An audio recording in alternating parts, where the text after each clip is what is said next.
नमस्कार मित्रों, आइए देखते हैं मनुस्मृति में आज चैप्टर नंबर 2 से वर्स नंबर 224 से लेकर के 227 तक ये 4 श्लोक हम देखेंगे। इसमें ये बताया गया है कि कुछ लोग ऐसे होते हैं जो केवल अर्थ और धर्म को, कुछ लोग ऐसे होते हैं जो कि काम को, कुछ लोग ऐसे होते हैं जो कि अर्थ को और कुछ लोग ऐसे होते हैं जो केवल धर्म को ही श्रेष्ठ मानते हैं। कहने का मतलब ये है कि आइसोलेशन में इन चीज़ों को कुछ लोग श्रेष्ठ मानते हैं, कुछ लोग धर्म में ही लगे रहना चाहते हैं, कुछ लोग अर्थ के माध्यम से ही आगे बढ़ना चाहते हैं और कुछ लोग काम यानी अपनी इच्छाओं को पूरा करने के माध्यम से ही आगे बढ़ना चाहते हैं, ठीक है? और कुछ लोग मोक्ष, धर्म, अर्थ, काम, उसके अलावा कुछ लोग मोक्ष की इच्छा करके उसके माध्यम से आगे बढ़ना चाहते हैं।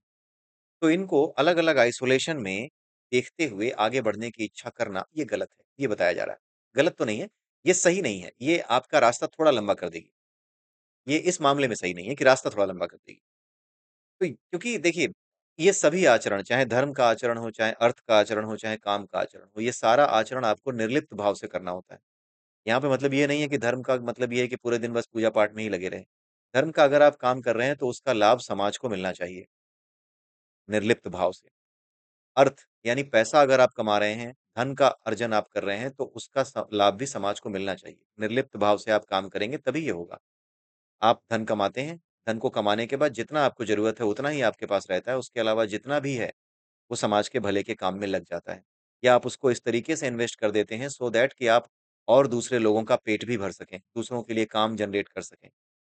आप अपने घर ज़्यादा से ज़्यादा पैसा इसलिए चाहते हैं, ज़्यादा से ज़्यादा अनाज इसलिए चाहते हैं कि ज़्यादा से ज़्यादा गायों को आप रोटी खिला सकें, ज़्यादा से ज़्यादा जानवरों को जिनका कोई नहीं होता, उनको खाना खिला सकें, पक्षियों के लिए दाना डाल सकें। यानी जो कुछ भी कमाया है, उसे समाज को अर्पित कर सकें।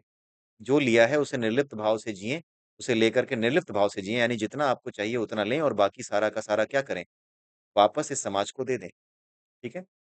एक तरीके से जो टैक्स दिया जाता है, वो भी एक प्रकार का यज्ञ ही है, वो भी एक प्रकार का यही द दान धर्म का काम ही है। आपसे दिलवाया जाता है। बुरा लगता है लेकिन बुरा लगना नहीं चाहिए। आपने समाज से लिया है, समाज को वापस देना आपका कर्तव्य है और यही यज्ञ है। और इसीलिए टैक्स को यानी कर को बहुत ही इम्पोर्टेंट माना गया है हर सभ्यता में, ठीक है? हर सभ्यता में।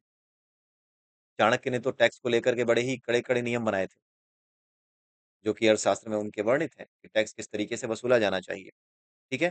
तो कहने का मतलब ये है कि केवल और केवल धर्म के माध्यम से नहीं, केवल और केवल अर्थ के माध्यम से नहीं और केवल और केवल अपनी इच्छाओं को पूरा करने के माध्यम से नहीं। जैसे इच्छाएँ ज़्यादातर किसकी होती हैं? काम वासना जो होती है, वो सबसे ज़्यादा किसके पास होती है? ये चाहिए, वो चाहिए, हर चीज़ का लस्ट, वो राजा जैसी प्रवृत्ति रखने वाले आदमी के पास होता है। एक राजसी जीवन जीने की इच्छा रखने वाले व्यक्ति के पास होता है, लेकिन उसके लिए भी निर्लिप्त होकर के जीना धर्म बताया गया है।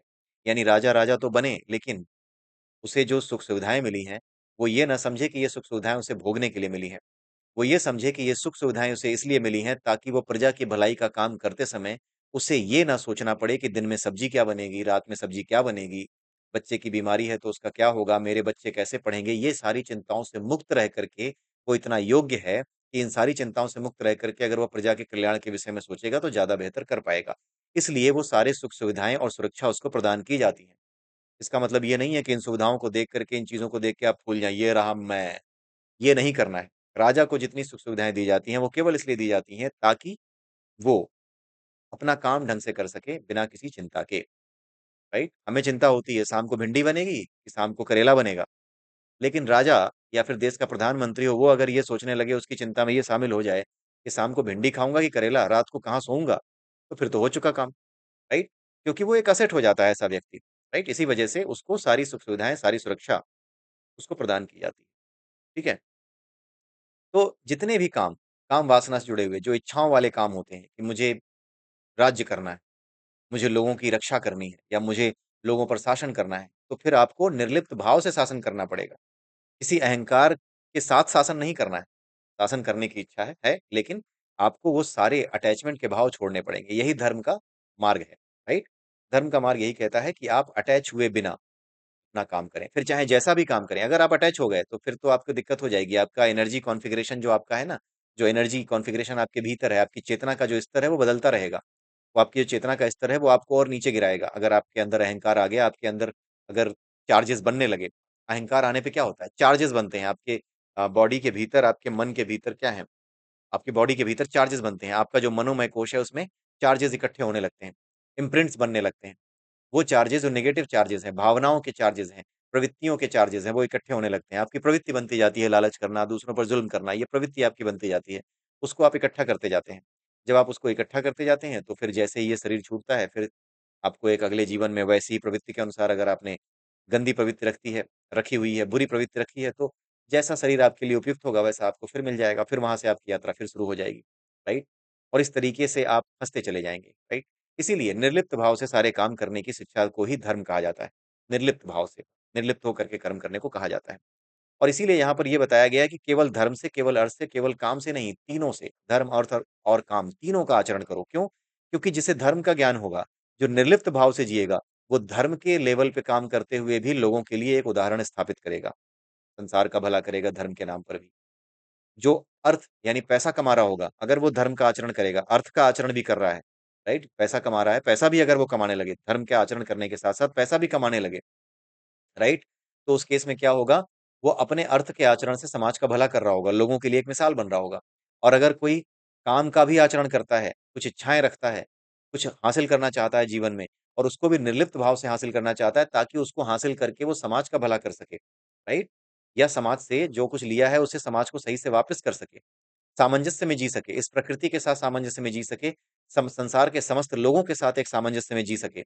उनका कुछ छीने बिना, उनको उनके हक से ज़्यादा दिए बिना, राइट? बिना कुछ छीने, किसी को हक से ज़्यादा दिए बिना, किसी को दान ऐसा ना दे दे जो उसके लायक ही ना हो, ऐसे व्यक्ति को दान दिए बिना और उस व्यक्ति को दान देने से ना चूके जो उसके लायक हो, उसको दान दे करके, जिस प्रकार से वो अपनी कामनाओं को पूरा कर सकता है, इन तीनों का आचरण जब वो करेगा, तो वो एक आदर्श पुरुष बन जाता है, एक आदर्श व्यक्ति बन जाता है समाज के लिए और इस प्रकार से वो आगे बढ़ता है और समाज को एक सामंजस्य में लाता है, उदाहरण सामने रखता है।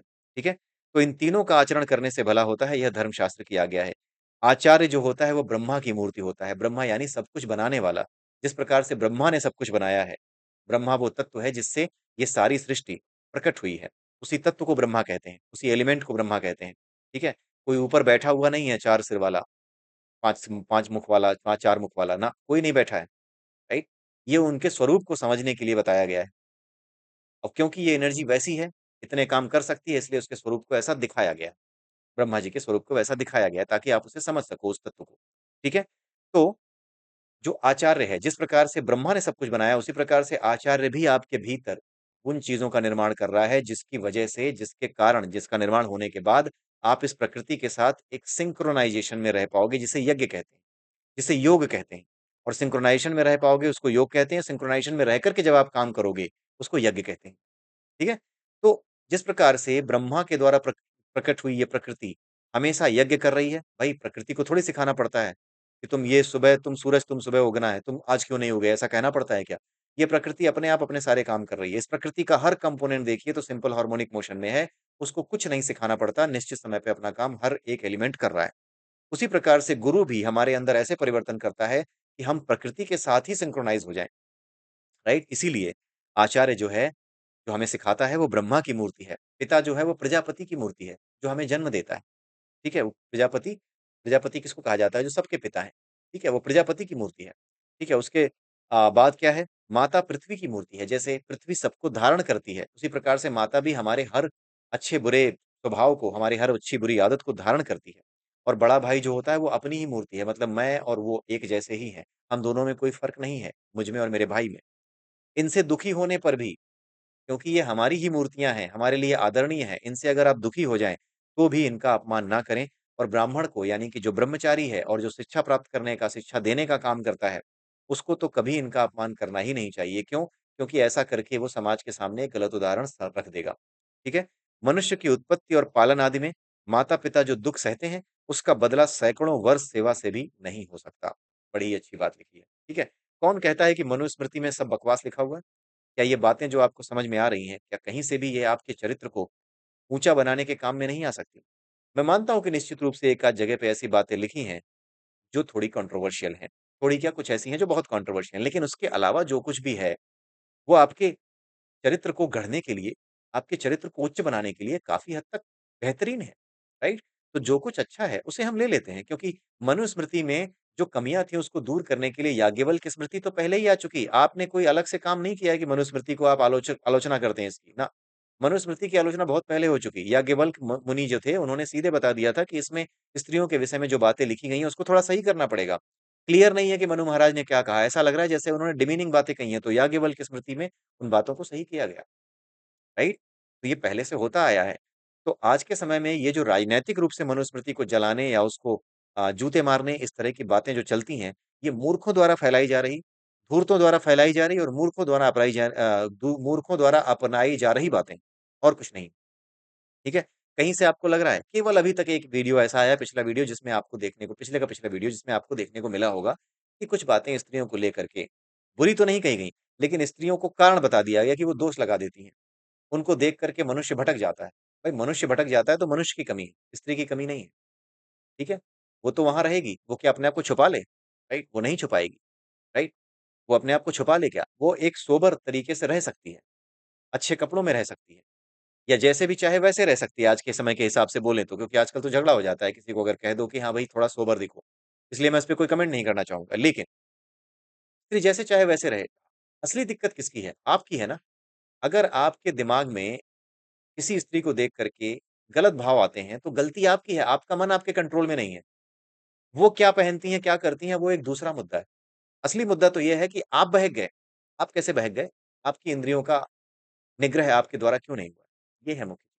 ठीक है, तो आइए इसी के साथ ये वीडियो यहीं समाप्त करते हैं। अगले वीडियो में फिर मिलेंगे, तब तक के लिए नमस्कार, जय सिया राम, जय श्री कृष्णा, जय श्री राधे, ओम नमः शिवाय, जय मनु महाराज।